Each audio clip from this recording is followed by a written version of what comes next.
আসসালামু আলাইকুম ফ্রেন্ডস, কেমন আছেন সবাই?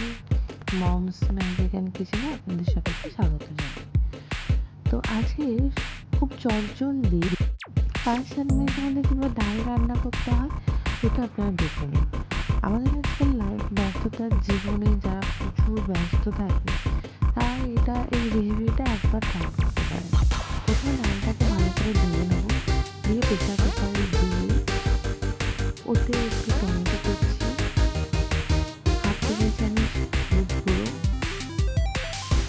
আর সামান্য অল্প একটুখানি সরষের তেল দিয়ে ভালো করে এটাকে নাড়িয়ে দেবো।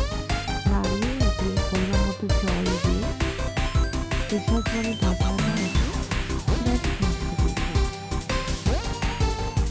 বেশিক্ষণ টাইম লাগবে না, জাস্ট 2টো সিটি।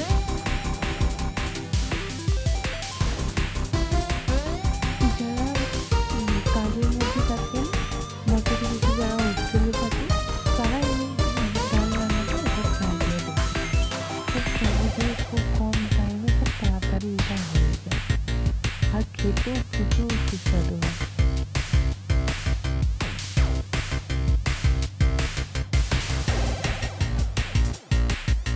দেখুন বেশিক্ষণ টাইম লাগলো না, 2টো সিটি মারা হয়ে গেছে।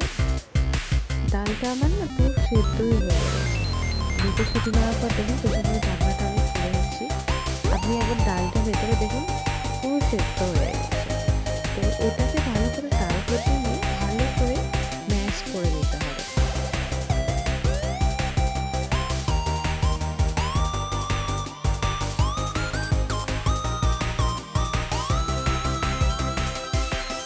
ম্যাশ করে নেওয়ার পর এতে পরিমাণ মতো, যতটা পরিমাণ আপনি আপনার ডালের ঘনত্ব রাখবেন সেই পরিমাণ মতো আপনি এতে জল মিশিয়ে নেবেন।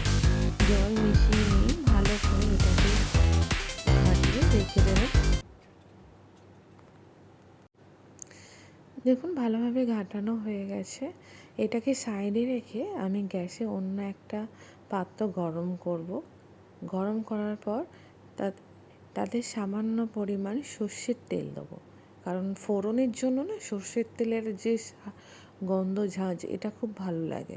তেলটা গরম হয়ে যাওয়ার পর এতে 2টো শুকনো লঙ্কা দিয়ে দেবো। শুকনো লঙ্কা আর যে 5 ফোড়ন হয় না, 5 ফোড়ন দিয়ে আমি ভালো করে এটাকে সটে করে নেব।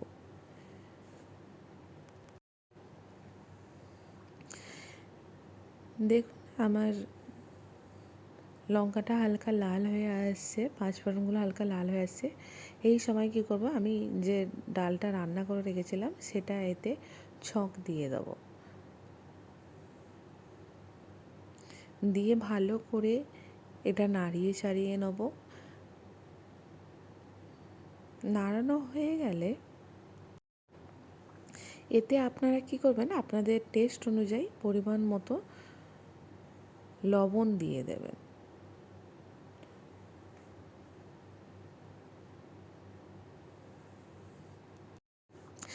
বলদ আসা পর্যন্ত ডালটাকে ফুটিয়ে নেব। ডালটা ফুটানো হয়ে গেলে ডালটা পুরো রেডি হয়ে যাবে। আপনারাও একবার এটা ট্রাই করে দেখতে পারেন। অল্প সময়ের মধ্যে হলেও এটা খেতে খুবই সুস্বাদু। থ্যাংক ইউ সো মাচ যারা আপনারা আমার ভিডিও দেখছেন, এইভাবে পাশে থাকুন। দেখুন আমার ডাল রান্নার রেডি হয়ে গেছে। গরম গরম ভাতে আপনার পরিবেশন করে খেয়ে দেখতে পারেন, খুবই ভালো খেতে। ধন্যবাদ সবাইকে।